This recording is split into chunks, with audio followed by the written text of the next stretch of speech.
Benvingudes i benvinguts un dia més aquí a Raons de Pes. Gràcies per venir-hi. Catalunya som un país que no existeix internacionalment. No tenim veu pròpia als organismes internacionals, ja sigui l'ONU, l'OTAN, la UNESCO o la Unió Europea. Només hi som presents de retruc com un simple apèndix del que és l'estat espanyol. La nostra veu, doncs, no pot tenir cap mena de ressò internacional perquè sempre es veu esmorteïda o silenciada per la mordassa que representa Espanya pels nostres interessos nacionals, lingüístics i culturals, econòmics i socials. Sembla del tot evident que aquesta situació només podria canviar de manera favorable als nostres interessos si Catalunya disposés d'un estat propi.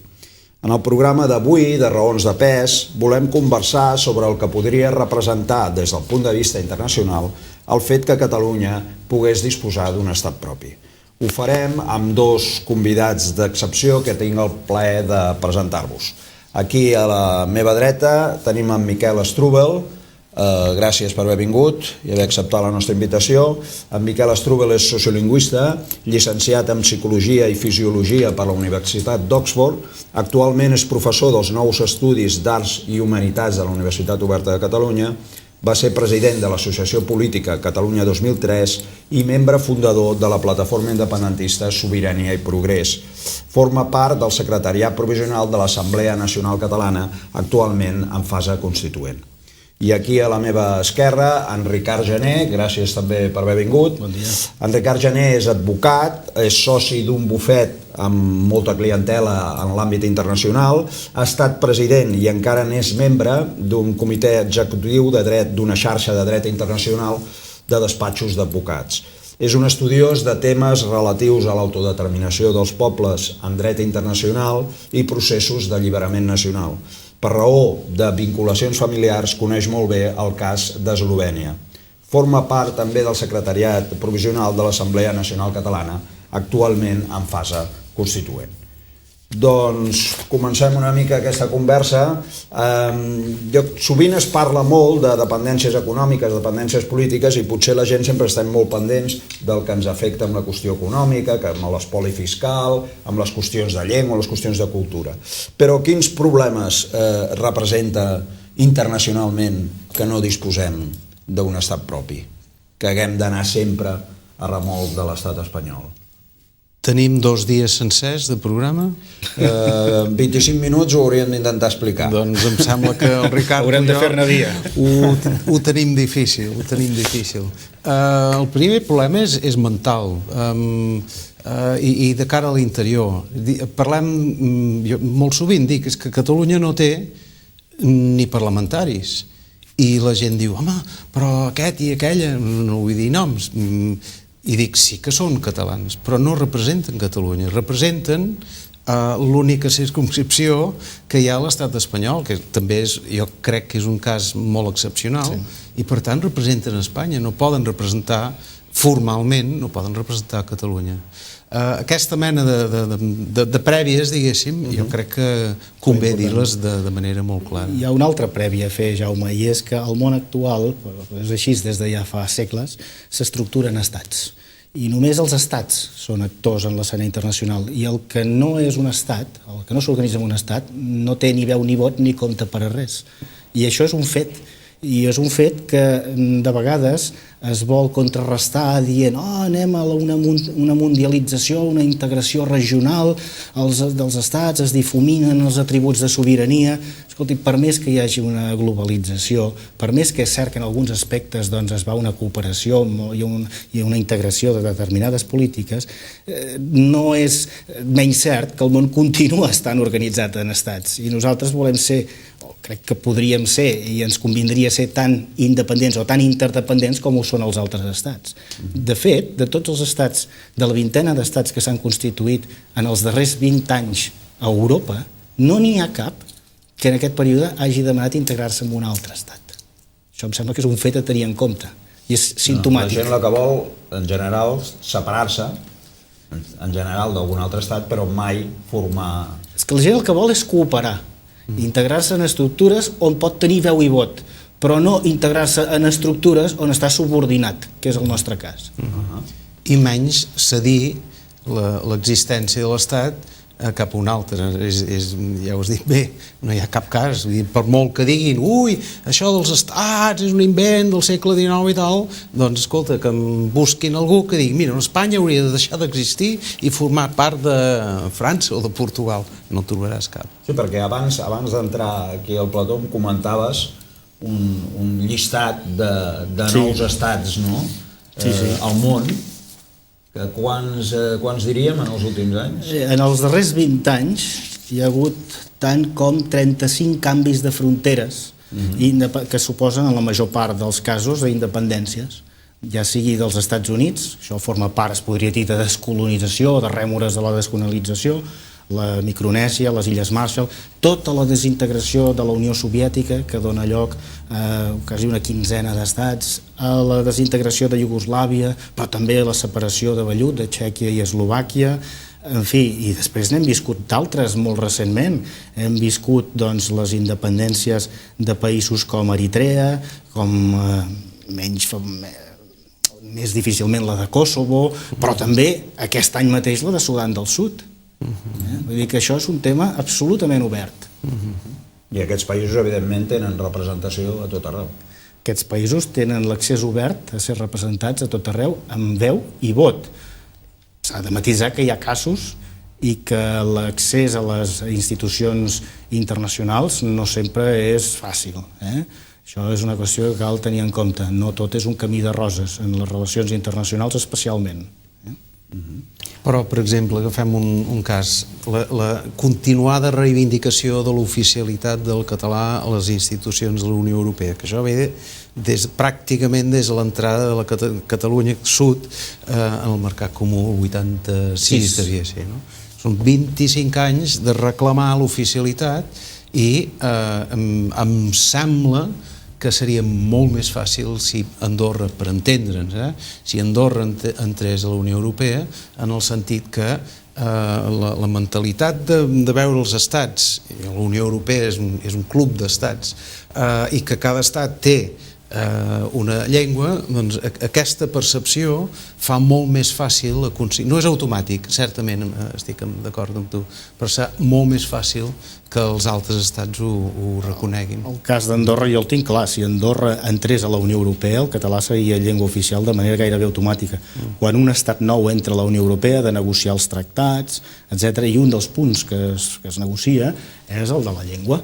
Ara, precisament, amb l'accessió de Croàcia a la Unió Europea, que ja té data d'entrada, l'1 de juliol del 2013, si no m'equivoco, el croat serà llengua oficial. I hi ha uns quants parlamentaris catalans que ho estan tornant, he dit catalans per origen, però que representen Espanya, que ho estan tornant a reivindicar, i aquí el que veurem, que passarà una altra vegada, és que tant el PP com el PSOE s'hi oposaran. Si l'estat espanyol ho demanés, el català seria llengua oficial a Europa, de la mateixa manera que Irlanda ho va demanar respecte del gaèlic irlandès, i el gaèlic irlandès és llengua oficial de les institucions de la Unió Europea. Així de clar, així de fàcil. Sí, el que manen són els estats, és la representació estatal. És molt evident, de manera reiterada. Que manen en aquesta mena de decisions. Després el control econòmic, financer, tot això és una altra història. Però amb aquesta mena de decisions... Ja sabem que ningú és independent al 100%, perquè hi ha tot un seguit de condicionants. I la Unió Europea és molt complicada i en aquests moments està en vores baixes. I hi ha un altre aspecte que és molt complex, que no s'ha assajat mai encara, i és què passaria si un estat que ja és membre de la Unió Europea es trenca en dos estats. Les parts que resulten d'aquesta dissolució o d'aquesta secessió, segons com fos el cas, són membres de la Unió Europea automàticament? Sí, no? Han de renegociar els tractats? Sí, no? Aquí hi ha una mica opinions per tots els gustos, hi ha qui afirma que ja són automàticament membres de la Unió Europea, hi ha qui no, però el que és evident és que una part d'un estat que ja complia tots els requisits per ser membre de la Unió Europea probablement no se li podria exigir que seguís tot el procediment d'adhesió que ha de seguir un estat que no ho compleix. Per tant, en aquest cas, tot i que difícilment seria automàtic i no hi ha un precedent, Escòcia es podria trobar en la mateixa situació. Hi ha un precedent invers, en canvi. Alemanya. A Alemanya Amb la unificació alemanya, la reunificació d'Alemanya canvia les fronteres exteriors de la Unió Europea i els altres diuen, feu.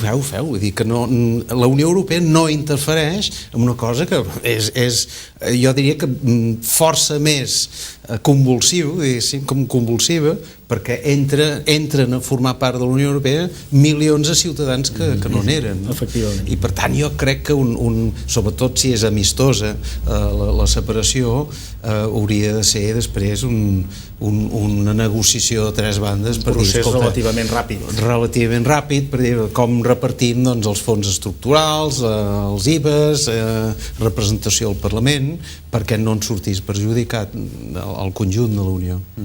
Si parlem una mica d'això d'avantatges, jo tinc aquí alguns punts anotats que podríem anar comentant si creieu que realment això milloraria, diguem-ne, amb la qüestió de l'Estat. Per exemple, tenir una política pròpia d'aliances, és a dir, partim de la base que sí que volem estar a la Unió Europea, o no ho sé, partim de la base que volem estar a l'OTAN o no, tot això es podria diguem-ne, renegociar de nou amb un estat independent, És evident mantenir-ho o renegociar-ho, diguem-ne. Que els estats hi són per prendre o desprendre aquesta mena de decisions i per tant és obvi que sí. I el cas de la Unió Europea segurament és més complex.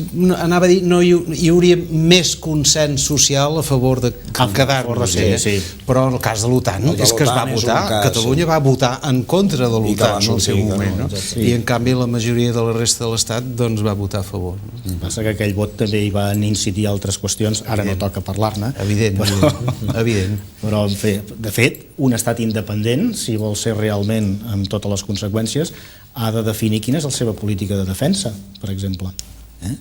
I la nostra política de defensa hauria de ser el resultat d'un debat conduït a l'interior de Catalunya que després s'hauria de projectar cap en fora i s'hauria de negociar si tenim unes forces armades, si no les tenim, si tenim uns equips d'intervenció, com hi participem, perquè la voluntat de Catalunya com a estat independent, des del meu punt de vista, no haurà de ser mai quedar-se reclòs a Catalunya, ha de ser participar a tot el món, perquè el nostre món és tot el món, el que passa que sí, amb veu i vot, sense intermediaris.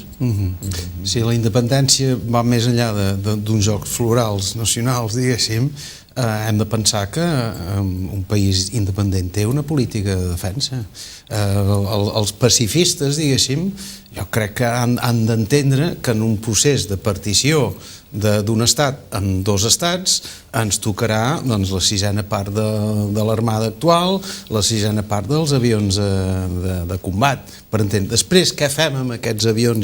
Això és un tema a part. Però fins i tot Suïssa, que és el país més neutral d'Europa, és que tot ciutadà fa el seu rei militar durant unes setmanes cada estiu fins als 50 anys. Els sistemes poden ser diferents, però la política de defensa però no hem de ser ingenus. La política de defensa la podríem decidir nosaltres. Evidentment. No ens la decidirien els altres. Evidentment. Amb l'accés a societats internacionals, i ara penso, per exemple, amb això tan controvertit i que se n'ha parlat tant de les seleccions esportives i tot això, suposo que evidentment el tenir un estat propi, doncs això immediatament et pot donar accés a aquestes federacions internacionals esportives i per tant a disposar de seleccions pròpies i participar en campionats. Tot i que són de dret privat, és a dir, sent estricte, em sembla. Sí.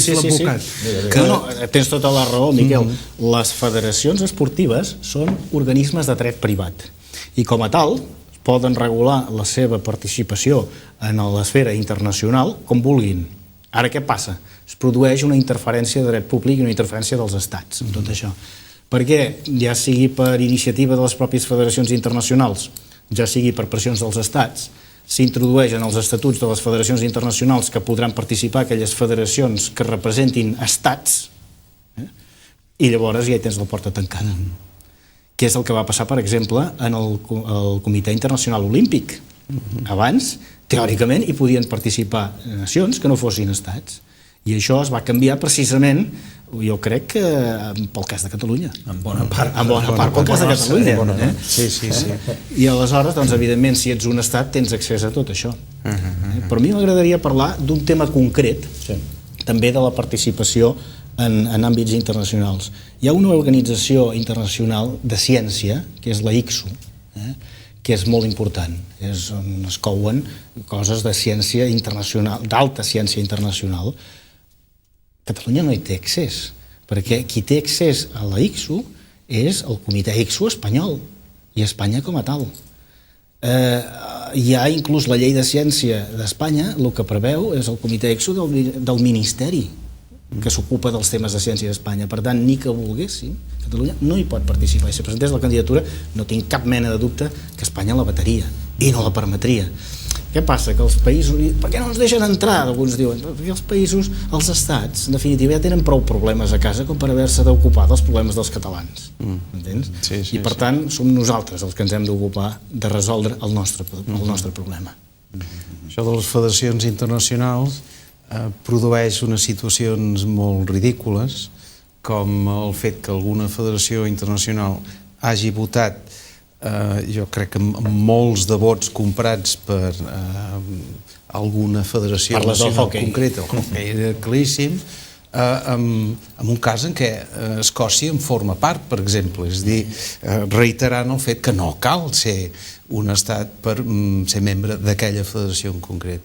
Jo crec que hem de celebrar que hagin donat en el blanc la Federació Catalana de Darts, que ha entrat a la Federació Internacional fa molt poc, i crec que hem de lamentar que la Federació Catalana, cofundadora de la Federació Internacional de Rugbi, expulsada de la Federació Internacional per Franco i Petain, diguéssim, doncs que aquella decisió no s'hagi eliminat, diguéssim, i que els tribunals francesos hagin avalat la decisió de dos règims francament antidemocràtics. La veritat és que els temes que has esmentat ara són temes molt il·lustratius, perquè el tema dels dards, algú es pot preguntar, com és possible que hi hagin entrat si ens acabeu de dir que interfereixen? Sí, però hi ha forats, i el que es tracta i el que s'ha fet, i de fet hi ha tota una colla de federacions catalanes reconegudes internacionalment i que competeixen internacionalment, que són les menors, doncs perquè hi havia forats i són institucions de dret privat i no es fa gaire soroll. En el cas del patinatge, aquí va haver-hi, des del meu punt de vista, un error garrafal de Catalunya. Tothom se'n va anar a Macau a celebrar-ho, tots els polítics. Això va encendre totes les alarmes a mig món, perquè no hem d'oblidar que la majoria dels estats són plurinacionals. I l'última cosa que volen és tenir un problema similar com el català a casa seva. Aleshores, això va ser un error, jo crec que nostre. Ara, dit això... No es va portar amb prou discreció, amb prou... Totes aquestes coses s'han de fer amb discreció. Que suposo que ara és el que fan les federacions, penso. Suposo que han canviat una mica de política i intenten anar més... Voldria creure que sí. I el cas del rugbi que has esmentat és un tema sagnant, perquè efectivament la Federació Catalana de Rugbi va ser fundadora de la Federació Internacional i com a tal tindria dret a participar perquè hi hauria la continuïtat històrica i es va dissoldre per un decret franquista i això ho ha validat els tribunals francesos. És una vergonya. En polítiques agràries, les relacions internacionals també... perquè suposo que les polítiques agràries actualment són les polítiques agràries que interessen a l'estat espanyol, que potser no són les que ens interessen realment a Catalunya. Sí. A veure, jo no diré que hi hagi una mala fe per part de l'estat espanyol en absolut en la definició de la PAC. El que passa és que l'estructura agrària i ramadera catalana és molt diferent de l'estructura agrària i ramadera andalusa o castellana.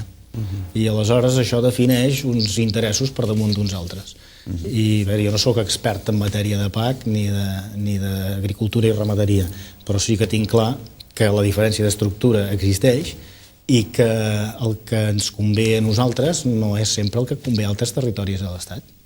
I altres territoris de l'Estat són els que estan representats generalment en el govern de l'Estat, nosaltres no hi som i la força que tenim per imposar o per negociar, és que no podem ni negociar-ho, vaja, dit clarament, no podem ni negociar-ho, no tenim ni veu ni vot quan es discuteixen aquestes coses.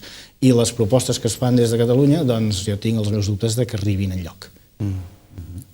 hi ha altres ramificacions, abans de començar, curioses, derivades d'aquesta visió que tenen els representants dels estats, d'on comencen, on acaben les barreres, les fronteres, que va ser el fals cas dels cogombres andalusos. Sí.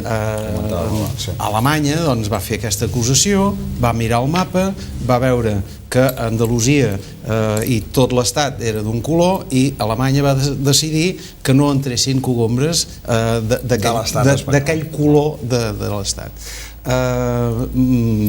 Portugal és molt més a prop d'Andalusia que Galícia o Catalunya, diguéssim. De Portugal van passar olímpicament.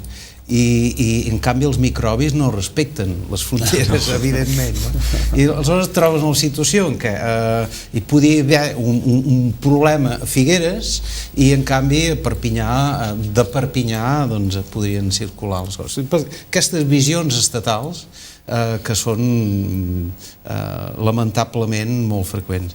Una Catalunya independent no esquivaria aquest risc, però si fos d'un color diferent, la mentalitat exterior diria, no, d'Andalusia és Espanya, Catalunya és diferent.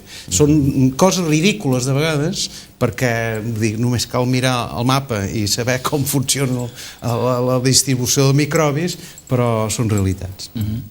Penso, per exemple, en la qüestió dels aeroports i dels vols internacionals i així, això també segurament seria possible que millorés, és a dir, ara una mica el centre internacional de vols és Madrid, vull dir, aquí tenim poca cosa, moltes vegades per fer segons què has d'agafar un avió a Madrid i d'allà cap a un altre lloc. Això també podria ser factible de canvi? A veure, factible de canvi. En la mesura en què pots seure en una taula i parlar de tu a tu amb l'altra gent, tens una opció a canviar les coses. Si no hi ets en aquesta taula no tens opció a canviar-les o és molt més difícil, si més no. Aviam, això no és tan directe. És veritat que a l'estat espanyol li ha interessat que Madrid fos un hub. És a dir, que es concentrés a Madrid com a centre neuràlgic d'intercanvi de vols cap a Sud-amèrica i per repartir-los a la resta d'Europa i que tota la península convergís en allà per alimentar aquest hub. Això té la seva lògica. A nosaltres ens pot interessar des del punt de vista logístic una altra cosa, perquè quan parlem d'estats, el que estem parlant és de repartiment de recursos i de diners. I nosaltres el que volem és tenir veu i vot sobre els nostres recursos. I això és molt important. De tota manera, abans que hàgim de deixar aquests temes, perquè ningú no s'imagini que tot això són flors i violes, m'agradaria fer un apunt sobre un tema que no m'has preguntat, Jaume, però que és molt important i no voldria deixar passar l'ocasió. La dificultat de com s'arriba a la independència, sens dubte, existeix. Però l'endemà també té una dificultat molt gran, que és la de la gestió del reconeixement internacional de la independència. Perquè siguis un estat, els altres t'han de reconèixer que ho ets. I això és un procés que s'ha de començar a treballar des d'abans, generant complicitats, fent-te conèixer, o explicant quines són les teves raons legítimes, etc. Però, en fi, hi té el seu recorregut, no és fàcil, no és fàcil. Necessitaríem, com deia el Miquel abans, necessitaríem uns quants programes per poder entrar en aquests temes que de totes maneres són bastant més tècnics i potser una miqueta més àrids. Sí, de fet, un aspecte és, diguem-ne, l'aspecte interior, és dir, com crear aquesta majoria social per arribar a que el poble demani aquesta independència, però un altre, esclar, d'això no en traiem res si França, Alemanya, Estats Units o aquests països no ens reconeixen. En el mig i llarg termini, la veritat és que els estats acaben reconeixent les realitats. I si ets un estat, doncs et reconeixen. Així com va passar amb Iugoslàvia o amb Eslovènia o Croàcia, es va acabar reconeixent el que era la realitat. El que passa és que a l'interín hi ha un període d'interinatge i alguns estats ho pateixen i alguns altres no s'han reconegut mai. Perquè tenen algun pecat original a la seva Constitució, com l'ús de la força, o que tenen un tutor que els ha forçat, etc. O, per exemple, el cas de Kosovo té els seus problemes, no? El cas de Kosovo té grans problemes perquè no està reconegut, entre altres, per grans potències democràtiques com ara la Xina, Rússia o Espanya. No sé per què Espanya no reconeix Kosovo, però... No, perquè no constitueix cap precedent per a Espanya. Diuen. podem pensar que ells sí que creuen que constitueix un precedent, perquè estic d'acord amb No, tot. perquè és una declaració unilateral d'independència. Sí, però després d'una llarguíssima negociació on una de les parts es nega a negociar. D'un llarguíssim intent de negociació, diguem-ho millor dit així. Ens podria passar a nosaltres, això? Ens podria passar, però no crec que ens passés. A veure, no hi ha dos casos iguals, això també s'ha de dir. Jo no crec que ens passés si tal com es comporten les coses anés en un procés on és evident. Nosaltres estem en un context democràtic i això s'ha de tenir en compte també, no? I espero que tot el procés cap a la independència de Catalunya es portarà d'una manera democràtica i pacífica. I que respectarà per aquest fet. És a dir, que el cas de les federacions d'hoquei, diguéssim, no es produirà per part de l'estat espanyol quan arribi el moment, perquè l'estat espanyol té moltes amistats, té molts amics, té recursos i, per tant, podia jugar molt brut. No crec que jugui tan net com voldria. El Canadà crec que no va jugar del tot net quan es va fer l'últim referèndum, per exemple. El Canadà no va jugar net quan es va fer l'últim referèndum, però el seu Tribunal Suprem, que fa funcions de Tribunal Constitucional, va jugar bastant més net que el Tribunal Constitucional espanyol. Evidentment. El cas d'Escòcia ens podrà, en certa manera, ajudar, diguem-ne, aquest procés que sembla ja imparable cap a la independència d'Escòcia. 2015, em sembla, que plantegen, no? Cada any que passa, la gent es pensa que el mapa que veuen sempre ha estat així. Vull dir que és ridícul. Sí, és això que comentàvem d'aquests 30 mirem el mapa de l'any 45 o de l'any 18 amb avui, realment d'Europa s'ha transformat del tot. Però la gent es va acostumant de seguida en el nou mapa. Un canvi com Escòcia jo crec que facilitaria la interiorització del reconeixement de la independència de Catalunya. El cas escocès, l'avantatge que pot tenir és que la Gran Bretanya, tot i que tampoc ho posarà fàcil, Anglaterra concretament, no és tan barroera. I en qualsevol cas té una tradició democràtica superior. Aleshores, en paral·lel, si se celebra un referèndum d'autodeterminació a Escòcia, es fa més difícil dir que a Espanya no es pot celebrar un referèndum d'autodeterminació. Jo crec que aquest és el valor que té el cas escocès per nosaltres. Per altra banda, jo tinc alguns dubtes sobre la viabilitat del cas escocès per la voluntat dels mateixos escocesos. Creus que el mateix ciutadans escocesos, ho refereixes? Jo he parlat amb escocesos i evidentment hi ha de tots colors, però jo no els veig tan decidits com de vegades es diu per aquí. El temps ho dirà. I també depèn de si el referèndum es formula en tot o res, diguéssim, situació actual o independència. Jo he llegit en alguna banda que voldrien encara introduir una tercera pregunta i jo crec que això emmerdaria molt el resultat i la interpretació dels resultats. Això no seria una pregunta clara. Evidentment. Els referèndums, hi ha uns estàndards internacionals sobre referèndums perquè siguin avaluats com a vàlids. I s'exigeix, perquè un referèndum sigui vàlid, que la pregunta sigui clara. I una pregunta en la qual preguntes peres i pomes, és a dir, vostè vol ser independent, mig independent, independent però no tant, o independent... Això no és una pregunta clara. És una mica com aquella de l'OTAN, no? OTAN d'entrada no, i de sortida sí... Això era la propaganda electoral, es votava sí o no. La pregunta clara és sí o no. Sí o no, que pugui respondre taxativament. Bé, doncs, tal com dèiem, segur que tenim tema per molt més estona i segur que ens han deixat moltes coses, però ja des de realització ens diuen que hi hem d'anar tancant.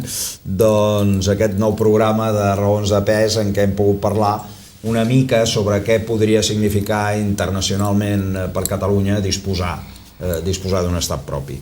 Agraïm una vegada més els nostres convidats, en Miquel Strubel i en Ricard Jané, que hagin compartit amb nosaltres i amb tots vosaltres aquests minuts de programa. La setmana que ve, com sempre, hi tornarem, nous convidats i noves raons de pes per un país. Us hi esperem. Fins aviat.